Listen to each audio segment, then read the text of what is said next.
tüm dünyada Kürt halkı alanlara çıktı. Nevruz'u görkemli bir şekilde kutladı. Alanlardan verilen mesajlar konuşuluyor kaç gündür. Ben de size sormak istiyorum. Siz nasıl değerlendirdiniz? Nesrin arkadaş, halk Nevruz alanlarından neler dedi Kürt halkı tüm dünyada ve hala bugün de devam ediyor aslında Nevruz kutlamaları, yarın da sürecek. Öne çıkan mesajlar, talepler nelerdi sizce? Ben de herkese iyi akşamlar diliyorum ve yine herkesin Nevruz'unu kutluyorum tekrardan. Sesim yankılanıyor ama. Rejideki arkadaşlar sesinizi aldı, dikkat edecekler. Buyurun. Tamam. Ben devam edeyim. Yani Nevruz, bu yılki Nevruz alanlarda çok önemli mesajlar verdi ama gerçekten son 10 yılın, belki de son 13 yılın geride kalan yıllara verdiği en güçlü cevaptı. Özellikle Bakur sahası açısından Kürdistan'ın büyük darbe koşullarında faşizmin büyük baskısı altında geçirdiği süreçlere bence aynı zamanda da bir cevaptı. Halk meydanlara indi. Buna da bir cevaptı. Biz vardık, yok olmadık. Bu darbe mekaniği çözüm üretemedik, bu sonuç alamadı ve Kürtler olarak biz hala varız, var olmaya devam ediyoruz. Bitirilmedi, bitirilmeyeceğiz. Her şeyden önce bu direnişin ve bu dirilişin cevabıydı. Son 10-15 yıllık bir konjonktür vardı. Buna da karşı bir cevaptı. Elbette bir de içine girdiğimiz bir süreç var. Bu süreçte barış ve demokratik çok toplum süreciydi. Bu şekilde aslında 4 parça Kürdistan'ı ve bir bütünen Orta Doğu'yu hedefleyen kapsamı büyük, hedefi aslında bir yüzyıla yayılacak bir barış ve demokratik toplum sürecinin bu toplum ve halklar tarafından selamlanmasıydı. Karakterize edersek burada hem Kürtlerin 4 parça Kürdistan'da birlik mesajı, bir arada olma, bir olma, diri olma ve buna dayalı aynı zamanda nasıl yaşayacağına karar veren bir topluluğun ortaya koyduğu iradeydi. Bununla beraber Kürtlerin bulunduğu her yerde demokratik entegrasyona bağlı olarak halkların birliğine, kardeşliğine dair de ortaya koyduğu güçlü mesajlar vardı. Sadece Kürdistan'da değil, diasporada da Kürtler beraber dostluklarıyla, ittifaklarıyla Nevruz'u büyük bir coşkuyla karşıladı. Nevruz bir bayram olmanın ötesinde bir direniş ve nasıl yaşayacağına cevap veren politik bir havada geçti. Her yıl elbette Nevruz artık Kürtler tarafından politik bir mecraya dönüşmüş durumda. Halkların irade beyanının ve referandumun, aslında bir nevi referandumda yapıldığı alanlar böyle bir gün. Bu nedenle kitlenin burada mesajlarını çok güçlü bir şekilde verdiği alanlardı. Bizzat alanlardaydık da ve gördüğümüz tablo şuydu. Hava çok yağışlıydı. Gerçekten iklim koşulları itibariyle kitle gelir mi, gelmez mi? Hava koşulları buna engel olur mu kaygısı vardı. Yok değil. Ama hani bir söz vardır ya, Abdala kar yağıyor demişler, titremeye hazırım demiş. Adeta ters psikolojiyle Kürtler yağmura rağmen geldi. Biz yağmura rağmen, her türlü olumsuz hava koşullarına rağmen de bu meydanlardayız dedi. Aslında bu da bir cevaptı. Burada verilen cevap neydi? Kürtler akın akın geldiler. Yani bir grup giderken bir grup giriyordu. Haddi hesabı yoktu. Bütün alanlar merkez olarak Van, Ahmet, İstanbul, sürekli bir sirkülasyonun olduğu meydandı. Meydanlar buna döndü. Böylesi mahşeri bir kalabalık ve kitle çok dinamik bir kitleydi. Çok Evet, büyük bir genç nüfus ve kadın nüfusu vardı. Görüntülerde. Evet. Gençler ve kadınların yoğun katılımı, renkliliği, kıyafetleri, coşkusu çok dikkat çekiciydi. Buyurun. Yani bu zaten görselin kendisi, katılımcıların ortaya koyduğu o karakterin kendisi aslında Kürtlerin bu noktada yeni bir dinamik nüfusla ve kadınların da özne olarak bu sürece sahip çıkmanın da aslında göstergesiydi. Böyle bir vizyon ortaya çıktı. Sürece sahip çıkanların ne kadar güçlü, ne kadar kararlı ve ne yapmak istediğini bilen bir kitle olduğunu gözüktü. Herkes kendi ulusal kıyafetleriyle katıldı. Bunu yani yağmura ve çamura rağmen herkes tercih etti. Çünkü orada ulusal birlik mesajları, kadınlar şahsında da Jinjiyan Azadi felsefesinin ortaya konulduğu mesajlar vardı. Bunlar çok net kitle tarafından da sloganlarca da ortaya konuldu ve her yerde Sayın Öcalan'ın hem sloganları hem de bayrakları vardı. Özellikle Ahmet ve İstanbul meydanlarında, Van'da, her yerde Sayın Öcalan'ın kurucu lider olarak resimlerinin dalgalanması da aslında kitlenin tercihini ortaya koydu. Bu noktada ulusal birlik, ulusal kurtuluş ve ulusal kurucu önderin ilanıydı da bu. Bir kurucu önderin yeni dönemde sahiplenilmesiydi. Kürtler yeni dönemi bu noktada sahiplendi. Buna dair de güçlü bir mesajdı bu. Bunu bu kadar coşkulu, bunu bu kadar kararlı kılan neydi? Talepler çok netti. Özgürlük zaten mitingin şiarı belliydi. Özgürlük ve demokrasi şiarıyla başlatılmıştı. Kürtler varlığını kazandı, artık özgürlük zamanı diyor.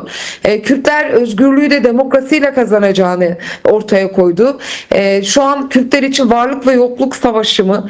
Rojava'da bu yaşandı, Roşilat'ta bu yaşanıyor. Her yerde ciddi tehdit altında Kürtler ve buna karşı çok güçlü bir aynı zamanda yükselen bir değer.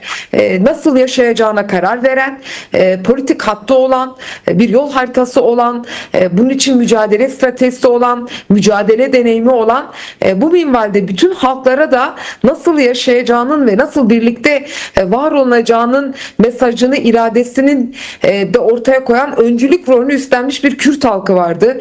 Kürtler yeni dönemin öncüsü olmaya hazırız dedi. Zihinsel, bedensel olarak biz buna hazırız dedi.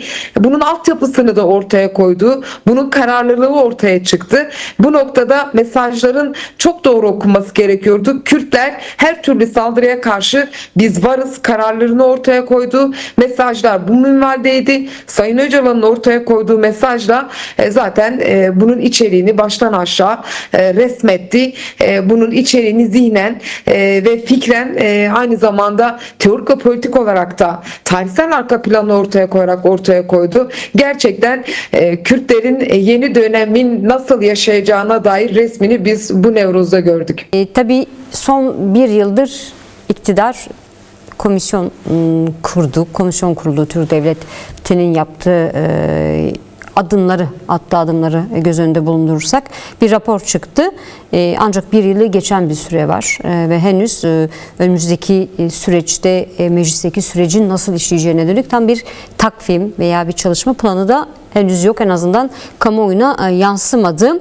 Şimdi bazı iktidar yetkilileri Orta Doğu'daki gelişmelere dönük de değerlendirme yapıyorlar. Özellikle İran'daki gelişmeleri görmek ve beklemek gerekiyor şeklinde açıklamalar da oldu bazı iktidar yetkilileri tarafından. Yine geriye gittiğimizde Ocak ayında Rojava'da ve Suriye'de yaşanan gelişmeler döneminde de iktidarın benzer bir tutum içinde olduğunu gözlemledik. Bu şekilde yorumlar yapıldı. Bu noktada ne düşünüyorsunuz? Şimdi Türk Devleti bir yıl aşkın bir süredir henüz somut bir adım atmadı. Bundan sonra adım atması gereken de devlet, anayasal ve hukuki düzenlemeler noktasında, ancak hala farklı açıklamalar gelmeye devam ediyor. Siz bunu nasıl değerlendiriyorsunuz, yorumluyorsunuz? Yani öncelikle şunu belirtmek lazım. Yani bu topraklar gerçekten binlerce yıllık hafızasıyla ulus devlet çağını kapanıp yeni bir çağa beşiklik eden bir coğrafyadayız. Yani artık yeni bir çağa kapı aralanmış durumda. Biz bu çağın nasıl olacağına şu an karar veren bir zaman ve mekanda yaşıyoruz Kürtler olarak. Yani tarihin sıfır noktası dediğimiz mekandayız. Bir kader tayini halklar açısından böyle bir çağdayız. Yani Kürt sorunun çözümü ve bu noktada ortaya çıkan temel yol haritası ve buna dair yaşam manifestosu, bunun programı aslında yeni çağın nasıl olacağına dair bir gösterge. Yani bunu hiç de abartarak söylemiyoruz. Aynı inanarak söylüyoruz. Nasıl ki Sayın Öcalan Nevroz mesajında yeni dönemi kazanacağımıza dair her şeyden önce buna inanmak gerektiğini söylüyorsa, biz de bu idealizmle bulunduğumuz coğrafyadaki koşulları değerlendirdiğimizde ulus devlet çağının, yani bir çağın öldüğünü, yeni bir çağda doğuş yaptığımızı görüyoruz. Bu nedenle çok önemli bir zaman aralığındayız. Bu zaman aralığını başlatan bu bir yıllık süreç aslında birikmiş sorunların, yapısal sorunların, hem iktidarın yapısal sorunları, hem içinde bulunduğumuz kapitalist modernitenin yapısal sorunları, birçok yönlü, çok boyutlu sorunlara da çözüm oluşturacak bir program ortaya koydu. Bu kadar büyük bir iddiası var bu sürecin. Sayın Öcalan İmralı hapishanesinde büyük bir irade ortaya koydu. Yani barışa cesaret ediyoruz dedi. Savaşmaya ne kadar gücümüz varsa o kadar barışmaya da cesaret ediyoruz. Biz devrimci olarak bu süreç için müzakere etmeye de cesaret ediyoruz diyerek yeni bir devrimci yol ve yöntem ortaya koydu. Bu yeni yol ve yöntem şunu ortaya koydu. Devrimciler yeni zamanı kazanırken müzakere yöntemiyle de halklar lehine, demokratik entegrasyonla yeni bir süreci, toplumlar lehine yeni bir süreci de başlatabilir. Çok yeni bir manifesto, bambaşka bir zihniyet, bambaşka bir yol haritası koydu. Bu noktada çığır açıcıydı yeni çağın manifestosu. Buradan yola çıktığımızda bu kadar büyük bir hedef var ortada ama bu sorunun muhatabı bir yıldır maalesef yeterli adımları atmış durumda değil. Nevroz'da zaten kitle bu konuda çok net bir cevap verdi. Biz irademize güveniyoruz. İmralı Adası'ndan geliştirilen iradeye, yani bu halkın kurucu önderi olarak kabul edilen Sayın Abdullah Öcalan'ın ulusal kurtuluşun da lideri olarak Sayın Öcalan'ın ortaya koyduğu iradeye sahip çıkıyoruz. Bunun geleneğine de sahip çıkıyoruz. Bu gelenek etrafında örülecek ulusal birliğe de sahip çıkıyoruz. Buna güveniyoruz. Ancak devlet bu konuda adım atmış değil ve biz devlete halen güvenmiyoruz. Devlet yeterli adımları atmadı. Kazanımlarımız ne? Kazanımlarımız çatışmasızlığın olmasıdır. Bu çok önemli elbette ama halk halen güvensiz. Biz halen güvenmiyoruz. Adım atın dedi. Yani mesaj net olarak buydu. Artık top çevirmeyi bırakın. Yani bu zamana yayan, işte Kürtlerin kazanımlarını kendisi için tehdit olarak gören güvenlikçi, Kürt karşıtı, halen örtük Kürt siyasetinde ısrar eden zihniyetin ya zamana yayan politikasına karşı öfkesini de dile getirdi. Kararlılık, çözüm iradesini ortaya koyun, biz de alternatifsiz değiliz kararlılığıydı. Bu çok net olarak ortaya koydu. Çünkü Kürtler için fazlasıyla seçeneğin olduğu bir çağda yaşıyoruz. Ve şunu dedi, bu devlete şunu dedi: bu yöntemle ne yol olur ne köy olur. Yani illaki bir çözüm iradesini sizin ortaya koymanız lazım. Oyalama politikalarını bırakın dedi. Peki bu oyalama politikası nerede çıktı? Son olarak Sayın Öcalan şunu ortaya koydu: yeni bir döneme geçildi. İşte entegrasyon süreci dediğimiz sürece geçiş aşamasındayız. Buna geçilmesi için bu iki taraflı bir şey sonuçta. Devletin de bu konuda irade beyanını pratik adımlarla ortaya koyması lazım. PKK ve bu noktada Kürt halkı bu konuda yapılması gerekenleri ilk aşama olarak ortaya koydu. Silah yakmadan tutalım, bu törenden tutalım ya da geri çekilmeye kadar birçok noktada yapılması gerekenleri ortaya koydu. Ancak buna rağmen, ki Rojava'da yaşanan savaş masayı devirmek üzereydi. Bu kadar ki kritik bir savaştı. Buna rağmen gerekli mekanizmalar kurularak Sayın Öcalan'ın İmralı'da ortaya koyduğu çözüm iradesiyle tekrardan sürece bir dönüş yaşandı. Çok kritik bir süreci biz yine kararlılıkla açtık. Çözüm iradesini ve yöntemini ortaya koyarak. Bugün Roşirat var. Yani evet, dört başı mamur bir Kürtistan'la karşı karşıya Türkiye. Her tarafıyla Kürtler var yani. Komşuları Kürt. Ne kadar yok sayabilir? Şimdi Roşirat'ta bir devrim dinamiği işlemiş durumda. Peki burada ne yapacak? Aynı Rojava'daki gibi yok mu sayacak? Yoksa gerçekten buradaki Kürtleri kendine dost belleyip bir çözüm iradesi mi ortaya koyacak? Yine Güney Kürdistan'da aynı şekilde. Yani dört başı mamur Kürtlerle çevrili bir Türkiye Kürtleri daha fazla düşman görerek inkar mı edecek? Bu politika artık geçerliliğini yitirmiştir. Bir karar vermek zorunda. Aslında Kürt halkı bu Nevroz'da da neye karar verdiğini ortaya koymuştur. Ya demokratik çözüm ya da Kürt ulusal bir birliğiyle varlıkta direnişe devamdır yani. Bunu çok net ortaya koydu. Gençlerin mesajı bunu çok net ortaya koydu. Bu noktada devletin de bu sese artık kulak vermesi gerekir. Yapılması gerekenlerin hızlıca yapılması gerekir. Zaman lehimize işliyor. İşte bugün belki Bahçeli acele edilmesi gerektiğine dair kimi vurguları vardı. Aceleye gerek yok dedi ama 24 saat siyaset için çok uzun bir süre. Yani Sayın Öcalan diyordu yani yarım saatte Roma'da bir iktidar devrilir. Yani işte tarihten örnek vererek zamanın siyasette hele Orta Doğu gibi bu kadar çoklu dinamiklerin olduğu bir coğrafyada zaman çok önemli bir mefhumdur. Bu nedenle zaman lehimize işlemesi için hızlı adımlar atılması lazım. Çünkü Kürtlerin aleyhine işleyecek bir zaman Türkiye'nin de aleyhine işleyecektir. Böylesi bir tarihsel ortaklığı var bu coğrafyanın ve Sayın Öcalan Türkiye'nin de kurtuluşunu bu ittifakta görüyor. Bu kadar ki çok yani maksimalist değil aslında ütopik olarak maksimalist ama gerçekçiliği çok yoğun. Günü de kurtarıp uzun vadede büyük bir devrim ya da büyük bir değişim dönüşüm ütopyasını ortaya koyan taleplerle geliniyor yani. Çok makul çözüm iradesi ortaya konuluyor. Ama devlet hala bu konuda adım atmış değil. Nevroz halkı, Nevrozlaşan halk bu Nevroz'da şunu söyledi. Artık kurucu lider, Kürtlerin ulusal ve aslında Orta Doğu halkların liderinin artık bir an önce İmralı'da statüsünü tanıyın. Artık İmralı'da mevcut koşulları oluşturun. Bu koşullarla Sayın Öcalan herkesle görüşme hakkını oluştursun. Sözünü herkese söyleyecek koşullar oluşsun. Müzakere zemini oluşsun. Kendi kurucu partisiyle görüşsün. Halkıyla buluşsun. Bu bir tehdit değildir. Bu noktada Öcalan bu sorunu çözecek tek muhataptır. Başka da böylesi bir muhatap bulunamaz. Müthiş bir manifesto ortaya koydu. Devletin bunun avantajlarını iyi okuyup hızlıca süreci lehine çevirmesi gerekir. Çünkü şu an başka dinamikler devrede. Bunun tehlikesini de çokça ortaya koyduk. Devlet de bunun tehlikesini biliyor ama norm Peki dışı süreç dediğimiz açısından sizce yapılarla süreç bu en büyük noktada- risk nedir şu an içinde bulunduğumuz durum itibariyle? Süreç açısından en büyük risk nedir? Yani şu an bizim için risk oluşturan temel faktör devletin eğer ki gerekli adımları atmaz ve oyalarsa başka dinamiklerin devreye girmesi söz konusu. Bunu zaten çokça başından beri bir realite olarak ortaya koyuyoruz. Bunun okumasını da herkes yapıyor. Devlet kendisi de bunun okumasını yaptığı için bizzat Bahçeli eliyle İmralı'ya çağrı yaparak süreci başlattı. Kendileri bu çağrıyı yaptı bu tehlikeyi görerek.